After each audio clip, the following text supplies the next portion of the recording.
ॐ यश्छन्दसामृषभो विश्वरूपः छन्दोऽभ्योऽध्यमृतात्सं बभूव समेन्द्रो मेधया स्पृणोतु अमृतस्य देवधारणो भूयासम् शरीरं मे विचर्षणम् जिह्वा मे मधुमत्तमा कर्णाभ्याम्भोरिविश्रुवम् ब्रह्मणः कोशोऽसि मेधया पिहितः श्रुतं मे गोपाय ॐ शान्तः शान्तिः शान्तिः हरिः ॐ श्रीगुरुभ्यो नमः हरिः ॐ Universal prayer. Let's chant this together. O hidden life, vibrant in every atom. O hidden light, shining in every creature. O hidden love, embracing all in oneness. May each who feels himself as one with thee know he is also one with every other. Om Shanti Shanti Shanti.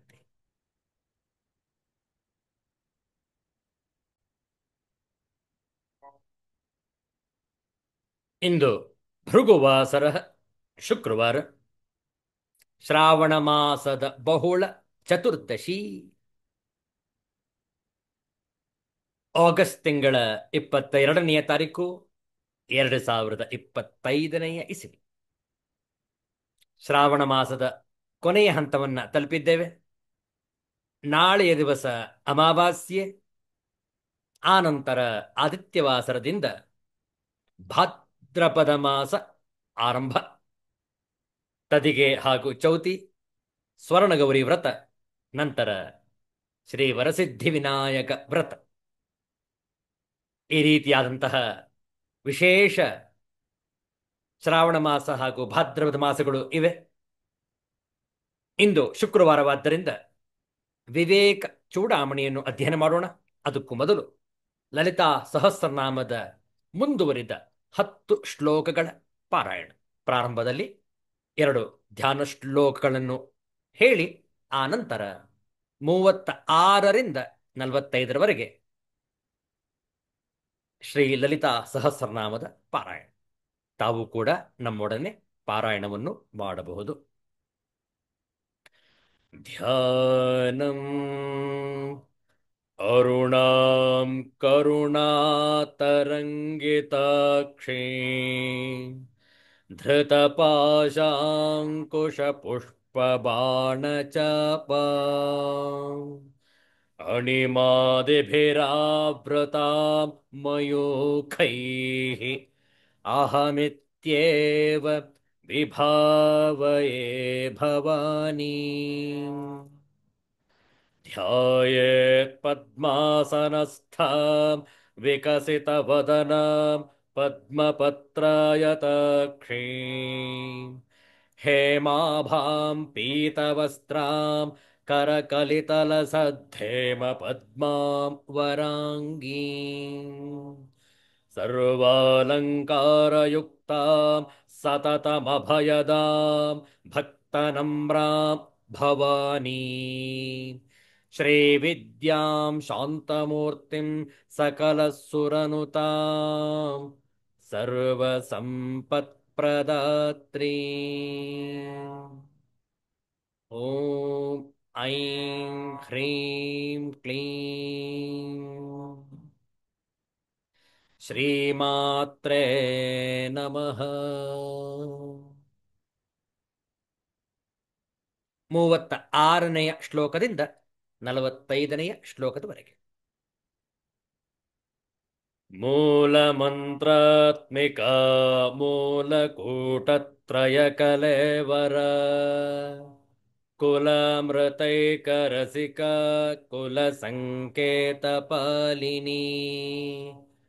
कुलाङ्गन कुलान्तस्था कौलिनी कुलयोगिनी Akula समयान्तस्था समयाचारतत्पर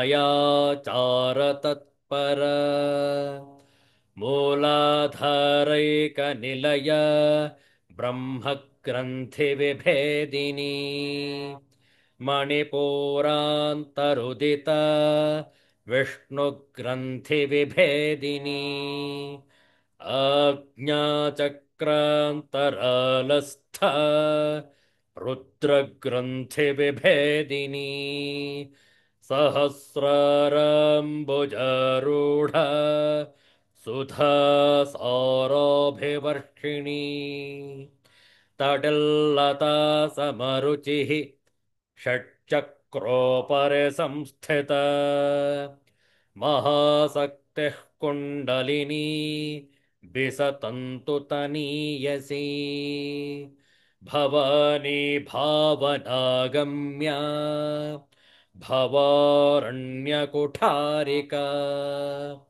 भद्रप्रिया भद्रमूर्तिः भक्तसौभाग्यदायिनी Bhaktipriya भक्तिगम्या भक्तिवश्या भयापहा Shambhavi शारदाराध्या Sharvani शर्मदायिनी शाङ्करी श्रीकरी साध्वी शरच्चन्द्रनिभानना शातोदरी शान्तिमती निराधारा निरञ्जना निर्लेपा निर्मला नित्या निराकारा निराकुला निर्गुणा निष्कळा शान्ता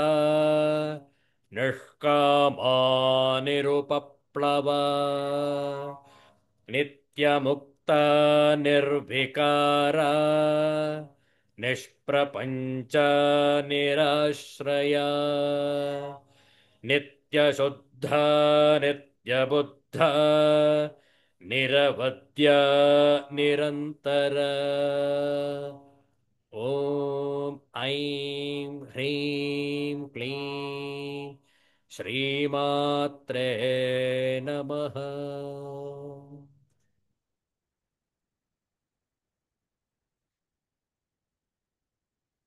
ಲಕ್ಷ್ಮೀ ನರಸಿಂಹನ ಮಂತ್ರದ ಜಪ ಹೇಳಿಕೊಡ್ತೇವೆ. ಪುನರಾವರ್ತಿಸಬಹುದು. ನೇರವಾಗಿ ಕುಳಿತುಕೊಳ್ಳಿ. ಎರಡು ಕಣ್ಣುಗಳು ಸಹಜವಾಗಿ ಮುಚ್ಚಿರಲಿ.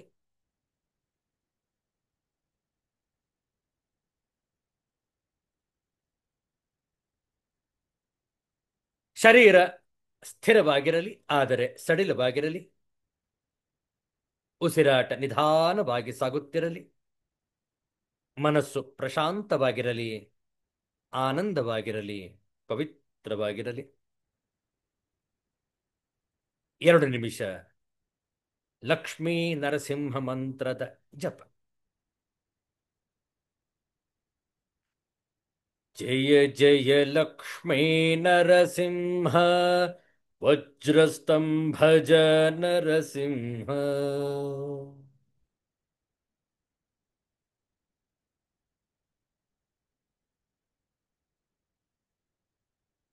ಜಯ ಜಯ ಲಕ್ಷ್ಮೀ ನರಸಿಂಹ ವಜ್ರಸ್ತಂಭಜ ನರಸಿಂಹ.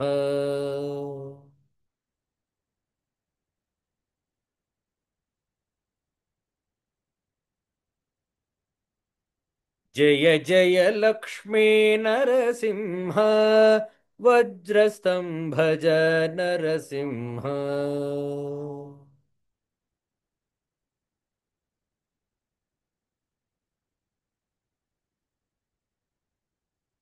ಜಯ ಜಯ ಲಕ್ಷ್ಮೀ ನರಸಿಂಹ ವಜ್ರಸ್ತಂಭಜ ನರಸಿಂಹ.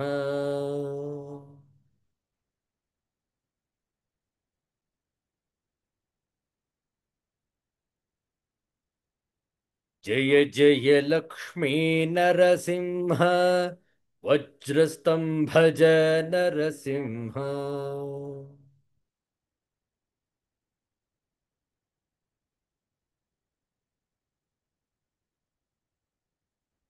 जय जय लक्ष्मी नरसिंह वज्रस्तंभ नरसिंह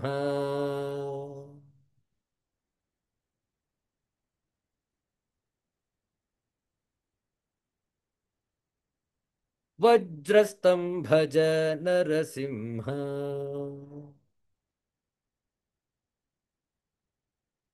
वज्रस्तंभ नरसिंह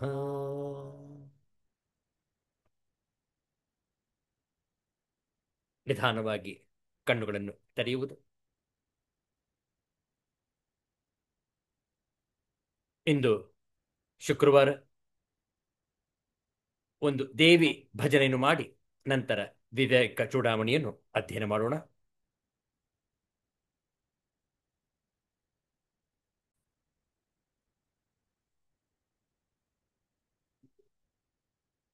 ಯಾ ದೇವಿ ಸರ್ವಭೂತೇಷು ಮಾತೃರೂಪೇಣ ಸಂಸ್ಥಿತ ನಮಸ್ತಸ್ಯೈ ನಮಸ್ತಸ್ಯೈ ನಮಸ್ತಸ್ಯೈ ನಮೋ ನಮಃ. या देवी सर्वभूतेषु बुद्धिरूपेण संस्थिता नमस्तस्यै नमस्तस्यै नमस्तस्यै नमो नमः. या देवी सर्वभूतेषु शक्तिरूपेण संस्थिता नमस्तस्यै नमस्तस्यै नमस्तस्यै नमो नमः. नमस्तस्यै नमो नमः. जय जय मा मा मा मा.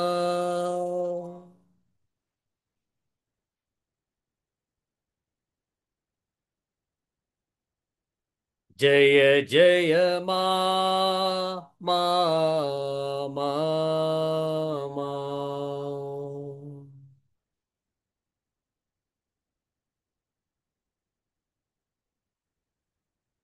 जय जय मा मा मा मा.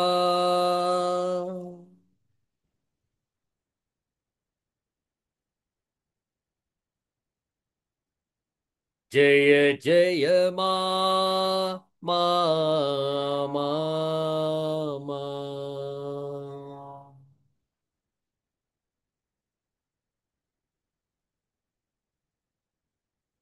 आनन्दमयी मा मा.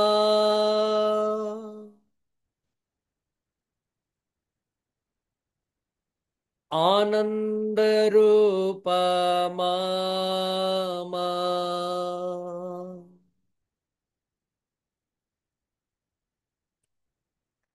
आनन्दमयी मा मा.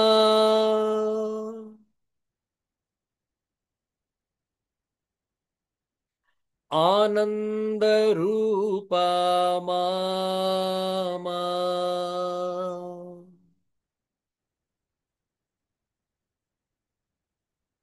जय जय मा मा मा मा.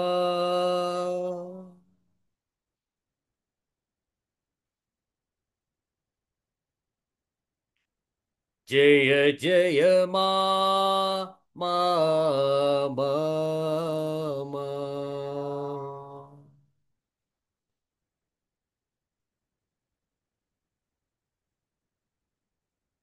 वात्सल्यमयी मा मा.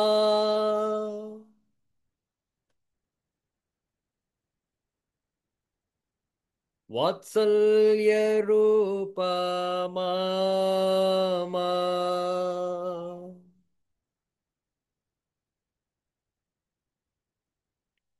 ವಾತ್ಸಲ್ಯಮಯಿ ಮಾಮ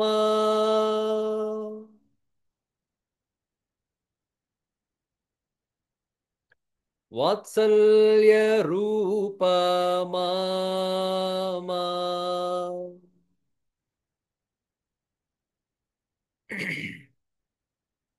ಜಯ ಜಯ ಮಾ ಮಾ ಮಾ ಮಾ.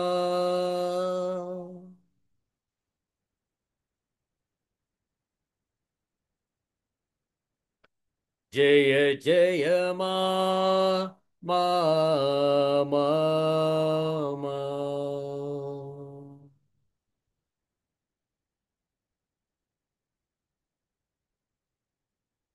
ಮಾ ಮಾ. ಅಮ್ಮ ಮಾ ಮಾ. श्री जगदम्बा माता की जय. श्री दुर्गा माई की जय. गो माता की जय. गायत्री माता की जय. गंगा माता की जय. भारत माता की जय. सिद्धांत अवधूत चिंतन श्री गुरुदेव दत्त. जय जय रघुवीर समर्थ श्री सद्गुरुनाथ महाराज की जय. हर हर नमः पार्वती पतये. हर हर महादेव शंभो.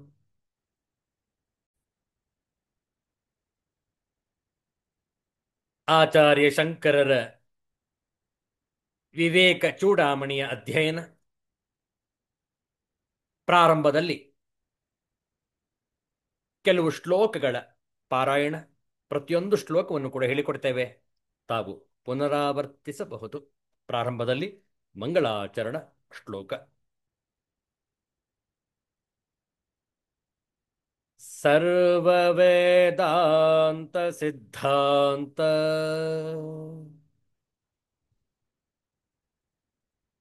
ಗೋಚರಂ ತಮಗೋಚರಂ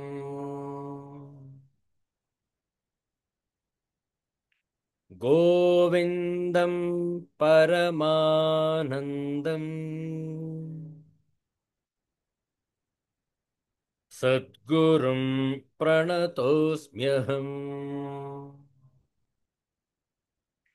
ಶ್ರೀಗುರುಂ ಪ್ರಣತೋಸ್ಮ್ಯಹಂ.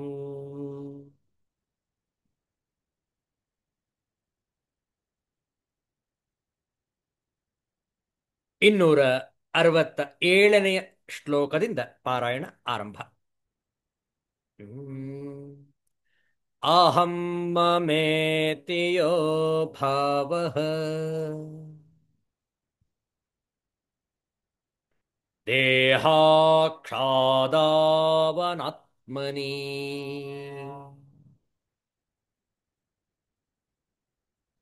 ಅಧ್ಯಾಸೋಯಂ ನಿರಸ್ತವ್ಯಃ ವಿದುಷಾ ಸ್ವಾತ್ಮನಿಷ್ಠಯಾ.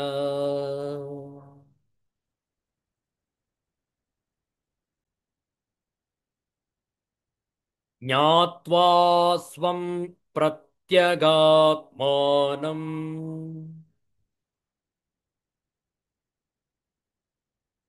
ಬುದ್ಧಿ ತತ್ವೃತ್ತಿ ಸಾಕ್ಷಿಣಂ. ಸೋಹಮಿತ್ಯೇವ ಸದ್ವೃತ್ತ್ಯಾ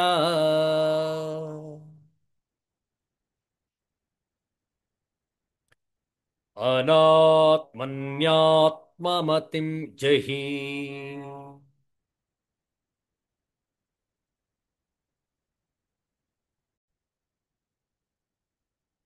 ಲೋಕಾನುವರ್ತನಂ ತ್ಯಕ್ತ್ವಾ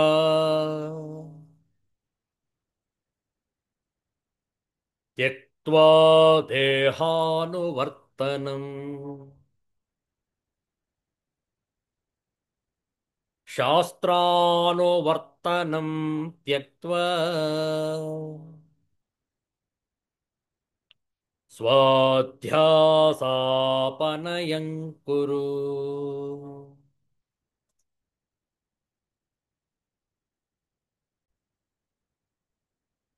ಲೋಕವಾಸನಯಾ ಜಂತೋ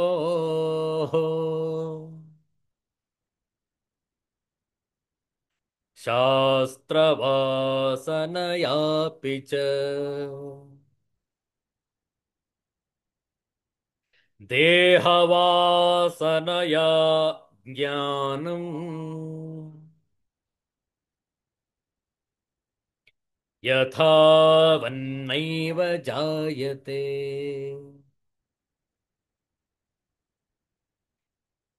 ಓಂ ಶಾಂತಿ ಶಾಂತಿ ಶಾಂತಿ. ಹರಿ ಓಂ. ಶ್ರೀ ಗುರುಭ್ಯೋ ನಮಃ. ಹರಿ ಓಂ. ಶ್ರಾವಣ ಬಹುಳ ಚತುರ್ದಶಿ, ಆಗಸ್ಟ್ ತಿಂಗಳ 22ನೇ ತಾರೀಕು. ಇಂತಹ ಶ್ರೇಷ್ಠವಾದಂತಹ ಭೃಗುವಾಸರದೊಂದು ವಿವೇಕ ಚೂಡಾಮಣಿಯ ಅಧ್ಯಯನದಲ್ಲಿ ಯಾವ ರೀತಿಯಲ್ಲಿ ನಾವು ವಾಸನಾ ತ್ಯಾಗವನ್ನು ಮಾಡತಕ್ಕದ್ದು, ಯಾವ ರೀತಿಯಲ್ಲಿ ನಾವು ಈ ಸಂಸಾರವನ್ನು ಸಂಸ್ಕಾರವನ್ನು ಬಿಡಿಸಿಕೊಳ್ಳುವಂಥದ್ದು, ಈ ವಿಚಾರವನ್ನು ಮಾಡ್ತಾ ಇದ್ದೇವೆ. ಇದರಲ್ಲಿ ಲೋಕವಾಸನ, ಶಾಸ್ತ್ರವಾಸನ, ದೇಹವಾಸನ ಎಂಬ ಅಡಚಣೆಗ ಅಡಚಣೆಗಳು ಉಂಟು, ಬಾಧಕಗಳು ಉಂಟು. ಈ ಮೂರು ವಾಸನೆಗಳು ಕೂಡ ಅಡಚಣೆಗಳು. They are the obstacles on our spiritual path. ಶಾಸ್ತ್ರದಲ್ಲಿ ಏಷಣಾತ್ರಯ ಅನ್ನುವಂಥದ್ದು ಇದೆ. ಏಷಣ ಅಂದ್ರೆ ಕಾಮನೆಗಳು, ಆಸೆಗಳು, ಬಯಕೆಗಳು, ವಾಂಛೆಗಳು ಅಂತ ಅರ್ಥ. ಏಷಣಾತ್ರಯ ತ್ಯಾಗ, ಈ ಮೂರು ವಾಸನ ತ್ಯಾಗವನ್ನು ಮಾಡುವಂಥದ್ದು ಏಷಣಾತ್ರಯ ತ್ಯಾಗ ಮಾಡುವುದು. ಏಷಣಾತ್ರಯ ಲೋಕೈಷಣ, ವಿತ್ತೈಷಣ, ಪುತ್ರೇಷಣ, ಮೂರು ಏಷಣತ್ರಯ. ಅದೇ ರೀತಿಯಲ್ಲಿ ಲೋಕವಾಸನ, ಶಾಸ್ತ್ರವಾಸನ, ದೇಹವಾಸನ. ಲೋಕೈಷಣ ಅಂದ್ರೆ ಲೋಕವಾಸನ. ಲೋಕವಾಸನೆ ಅಂದ್ರೆ ಯಾವುದು? ಪ್ರಸಿದ್ಧಿಯನ್ನು ಹೊಂದಬೇಕು, ಸಮಾಜದಲ್ಲಿ ಪ್ರತಿಷ್ಠಿತ ವ್ಯಕ್ತಿಯಾಗಬೇಕು, ಪ್ರಸಿದ್ಧಿಯನ್ನು ಹೊಂದಬೇಕು, ಜನಗಳ ಸಮೂಹ ನನ್ನ ಬೆನ್ನ ಹಿಂದೆ ಇರಬೇಕು, ನಾನು ಜನಗಳ ನಾಯಕನಾಗಬೇಕು. ಇದೆಲ್ಲವೂ ಕೂಡ ಲೋಕವಾಸನ.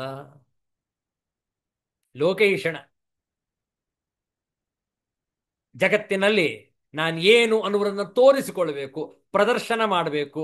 I need to exhibit myself, I need to perform my talents and showcase to the world.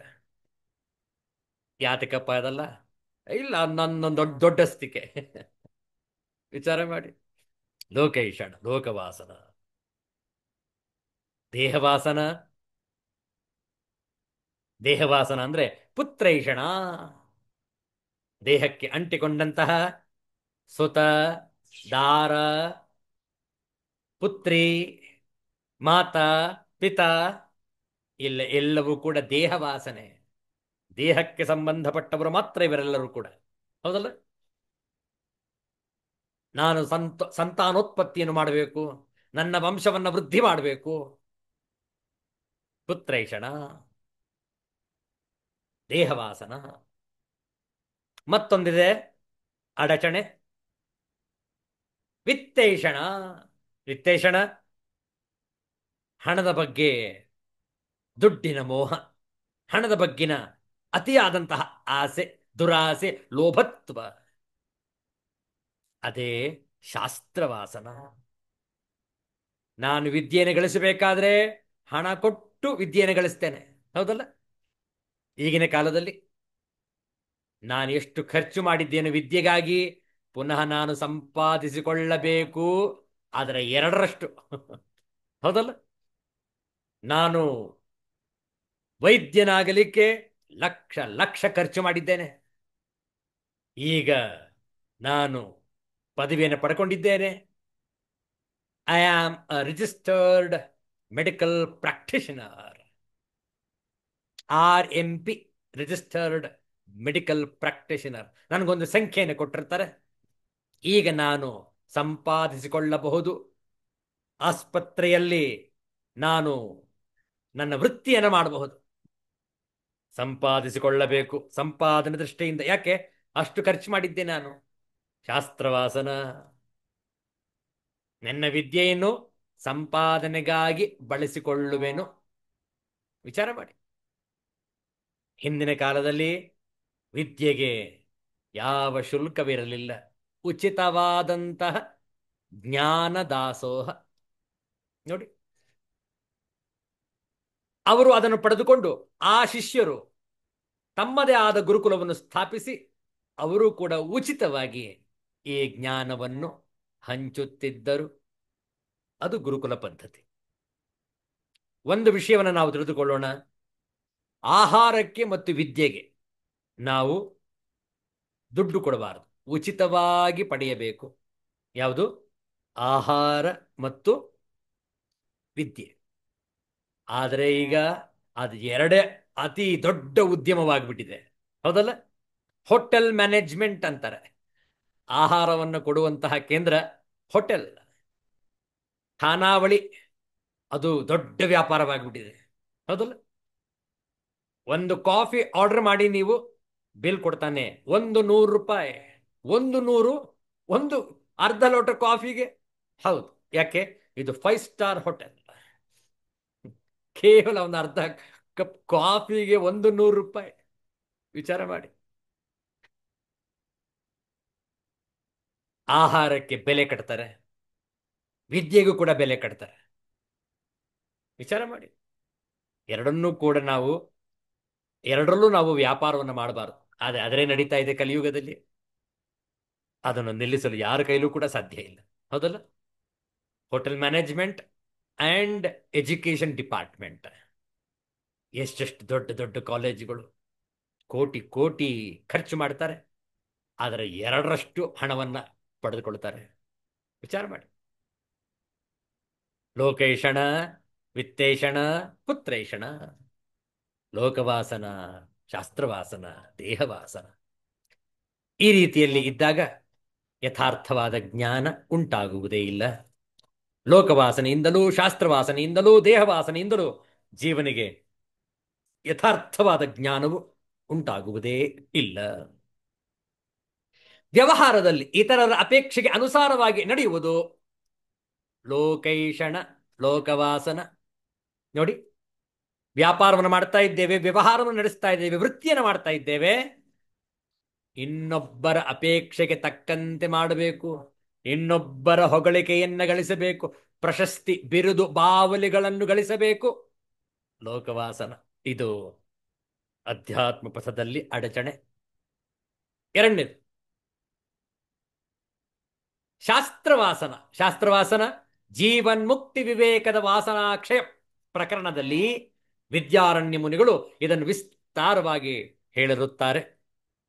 ಶಾಸ್ತ್ರವಾಸನೆಯು ಪಾರವ್ಯಸನ, ಪಾಠವ್ಯಸನ, ಪಾರ ಅಲ್ಲ, ಪಾಠ, ಪಾಠವ್ಯಸನ, ಶಾಸ್ತ್ರವ್ಯಸನ, ಅನುಷ್ಠಾನ ವ್ಯಸನ ಎಂದು 3 ವಿಧವಾಗಿ ಇದೆ ಎಂದು ಜೀವನ್ಮುಕ್ತಿ ವಿವೇಕದಲ್ಲಿ, ವಾಸನಾಕ್ಷಯ ಪ್ರಕರಣದಲ್ಲಿ ಪೂಜನೀಯರಾದಂತಹ ವಿದ್ಯಾರಣ್ಯ ಮಹರ್ಷಿಗಳು ವಿವರಿಸಿರುತ್ತಾರೆ. ಸಮಯ ಬಂದಾಗ ಆ ಪ್ರಕರಣವನ್ನು ಅಧ್ಯಯನ ಮಾಡೋಣ. ವಾಸನಾಕ್ಷಯ ಪ್ರಕರಣ, ಅದರಲ್ಲಿ ಈ 3 ವ್ಯಸನಗಳನ್ನು ಹೇಳಲಾಗಿದೆ. ಪಾಠ ವ್ಯಸನ, ಶಾಸ್ತ್ರ ವ್ಯಸನ, ಅನುಷ್ಠಾನ ವ್ಯಸನ. ಇವು ಕೂಡ ನಮ್ಮ ಪಥಕ್ಕೆ ಅಡಚಣೆಗಳು ಎಂದು ವಿದ್ಯಾರಣ್ಯ ಮಹಾಮುನಿಗಳು ವಿವರಿಸಿರುತ್ತಾರೆ. ಶಾಸ್ತ್ರವಾಸನ, ದೇಹವಾಸನ, ದೇಹಕ್ಕೆ ಅಂಟಿಕೊಂಡಿರುವಿಕೆ, ನಾನೇ ದೇಹವೆಂಬ ಆಭಾಸ, ಅಜ್ಞಾನ, ನಾನೇ ದೇಹವಾಗಿ ಇರುವುದರಿಂದ, ನಾನೇ ದೇಹ ಎಂದು ಅಂದುಕೊಂಡಿರುವುದರಿಂದ ನನಗೆ ದೇಹವನ್ನು ಬಿಡಲು ಇಷ್ಟವಿಲ್ಲ. ಹೌದಲ್ಲ? ಸಾವು ಬಂದರೆ ನನಗೆ ಅಂಜಿಕೆ, ಹೆದರಿಕೆ. ಯಾಕೆ? ಅಯ್ಯೋ, ನಾನು ದೇಹ, ಈ ದೇಹ ಬಿದ್ದರೆ ನಾನು ಬೀಳ್ತೇನೆ. ತಪ್ಪು ಅಭಿಪ್ರಾಯ. ಈ ದೇಹ ಕೇವಲ ತಾತ್ಕಾಲಿಕ. ಇಲ್ಲಿ ಕೇವಲ ನಾವು ಕೆಲವು ಸಂವತ್ಸರಗಳನ್ನು ಮಾತ್ರ ಕಳೆದು ನಮ್ಮ ಕರ್ಮಗಳನ್ನು ಸವಿಸಿಕೊಳ್ಳುವ ಸಲುವಾಗಿ ಈ ದೇಹದಲ್ಲಿ ಇದ್ದೇವೆ ವಿನಃ ಈ ದೇಹದಲ್ಲೇ ನಾವು ಶಾಶ್ವತವಾಗಿರಲು ಸಾಧ್ಯ ಇಲ್ಲ. ಆದರೆ ದೇಹ ವಾಸನೆ ಇದ್ದಾಗ ನಮಗೆ ಶರೀರವನ್ನು ತೊರೆಯಲು ಇಷ್ಟವಿಲ್ಲ. ಅಕಸ್ಮಾತ್ ಯಾರಾದರೂ ತೊರೆದರೆ ಅದನ್ನು ನೋಡಿ ನಮಗೆ ದುಃಖ, ಅಳುತ್ತೇವೆ. ಶರೀರ ಬಿಟ್ಬಿಟ್ರು, ಇವರು ದೇಹ ಬಿಟ್ಬಿಟ್ರು. ವೈಕುಂಠ ಸಮಾರಾಧನೆ, ಶಿವಗಣ ಆರಾಧನೆ ಇತ್ಯಾದಿಗಳನ್ನು ಮಾಡ್ತೇವೆ. ಅಳ್ತಾ ಅಳ್ತಾ ಮಾಡ್ತೇವೆ. ಹೌದಲ್ಲ? ಯಾರೊಬ್ರು ಮಹಾತ್ಮರು ಹೇಳ್ತಾ ಇದ್ರು, death is A celebration, death is not the end. ವಿಚಾರ ಮಾಡಿ. ಆದರೆ ಈ ವಾಸನೆಗಳಿದ್ದಾಗ ಲೋಕವಾಸನ, ಶಾಸ್ತ್ರವಾಸನ, ದೇಹವಾಸನ ಬಾಧಕಗಳು ನಮ್ಮ ಪಥದಲ್ಲಿ. ಮುಂದೆ ನೋಡುವ.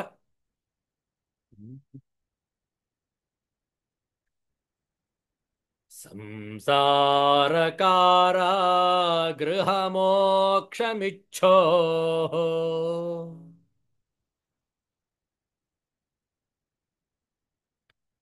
ಅಯೋಮಯಂ ಪಾದ ನಿಬದ್ಧ ಶೃಂಖಲಂ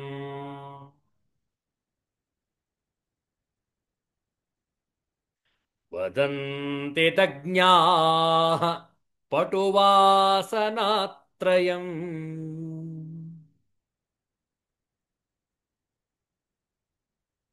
ಯೋಸ್ಮಾದ್ವಿಮುಕ್ತಃ ಸಮುಪೈತಿ ಮುಕ್ತಿಂ.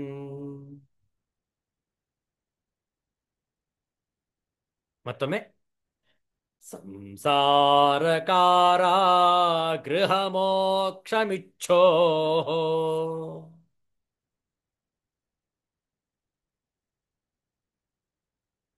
ಅಯೋಮಯಂ ಪಾದ ನಿಬದ್ಧ ಶೃಂಖಲಂ.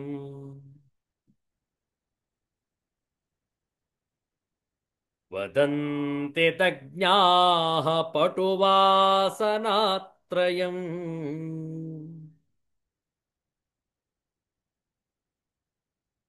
ಯೋಸ್ಮಾದ್ ವಿಮುಕ್ತಃ ಸಮುಪೈತಿ ಮುಕ್ತಿಂ.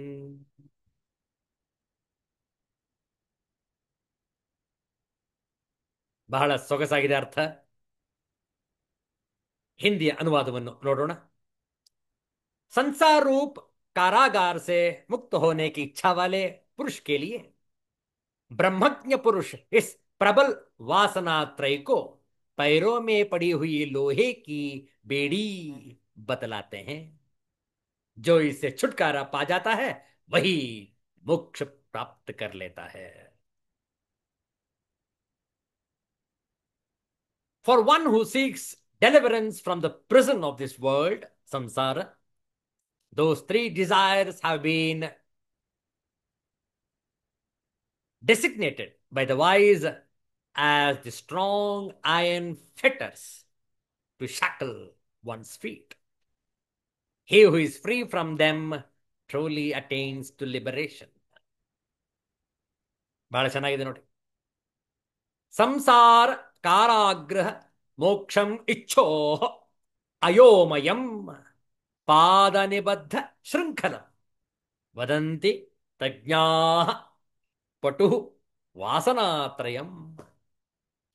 ಯಹ ಅಸ್ಮಾತ್ ವಿಮುಕ್ತಃ ಸಮುಪೈತಿ ಮುಕ್ತಿಂ.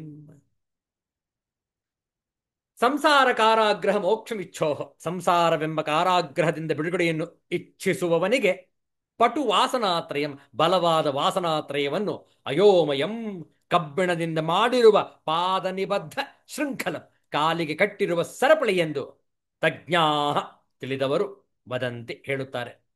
ಯಹ, ಯಾವನು ಅಸ್ಮಾತ್, ಇದರಿಂದ ವಿಮುಕ್ತ, ಬಿಡುಗಡೆ ಹೊಂದುವನೋ ಅವನೇ ಮುಕ್ತಿಂ, ಮೋಕ್ಷವನ್ನು, ಸಮುಪೈತಿ ಹೊಂದುತ್ತಾನೆ. ಸಂಸಾರವೆಂಬ ಕಾರಾಗೃಹದಿಂದ ಬಿಡುಗಡೆಯನ್ನು ಇಚ್ಛಿಸುವವನಿಗೆ ಬಲವಾದ ವಾಸನಾತ್ರಯ, ಪಟು ವಾಸನಾತ್ರಯ, ಬಲವಾದ ವಾಸನಾತ್ರಯವೇ ಕಾಲಿಗೆ ಕಟ್ಟಿರುವ ಕಬ್ಬಿಣದ ಸರಪಳಿ ಎಂದು ತಜ್ಞಾಹ ವದಂತಿ, ತಿಳಿದವರು ಹೇಳುತ್ತಾರೆ. ಯಾವನು ಈ ವಾಸನಾತ್ರಯದಿಂದ ಬಿಡುಗಡೆಯನ್ನು ಹೊಂದುವನೋ ಅವನೇ ಮುಕ್ತಿಯನ್ನು ಹೊಂದುತ್ತಾನೆ. ಏನಿದು ಉದಾಹರಣೆ? ಯಾತಕ್ಕೆ ಈ ರೀತಿಯಲ್ಲಿ ಕಾಲಿಗೆ ಸರಪಳಿ ಎಂದು ದೃಷ್ಟಾಂತವನ್ನು ಕೊಟ್ಟಿದ್ದಾರೆ? ಇದರ ವಿವರಣೆಯನ್ನು ನೋಡೋಣ ಮುಂದಿನ ಶುಕ್ರವಾರ. ಶಾಂತಿ ಮಂತ್ರ. ಓಂ ಸರ್ವೇ ಭವಂತು ಸುಖಿನಃ, ಸರ್ವೇ ಸಂತು ನಿರಾಮಯಾಃ, ಸರ್ವೇ ಭದ್ರಾಣಿ ಪಶ್ಯಂತು, ಮಾ ಕಶ್ಚಿತ್ ದುಃಖಭಾಗ್ ಭವೇತ್. ಓಂ ಶಾಂತಿ ಶಾಂತಿ ಶಾಂತಿ. ಹರಿ ಓಂ. ಶ್ರೀ ಗುರುಭ್ಯೋ ನಮಃ. ಹರಿ ಓಂ. ಮತ್ತೆ ನಾಳೆ ದಿವಸ ಶ್ರಾವಣ ಅಮಾವಾಸ್ಯೆ ಶನಿವಾರ, ಆಗಸ್ಟ್ ತಿಂಗಳ 23ನೇ ತಾರೀಕು ಸಾಯಂಕಾಲ 7 ಗಂಟೆಗೆ ಸರಿಯಾಗಿ ಭೇಟಿ ಮಾಡೋಣ. ಶ್ರೀಮದ್ ಭಗವದ್ಗೀತೆಯ ಪಂಚದಶೋಧ್ಯಾಯದ ಶಾಂಕರ ಭಾಷ್ಯ ಸಹಿತ ಅಧ್ಯಯನಕ್ಕಾಗಿ. ಎಲ್ಲರಿಗೂ ಒಳಿತಾಗಲಿ, ಎಲ್ಲರಿಗೂ ಶುಭವಾಗಲಿ. ಜೈ ಶ್ರೀ ಗುರುದೇವ ದತ್ತ.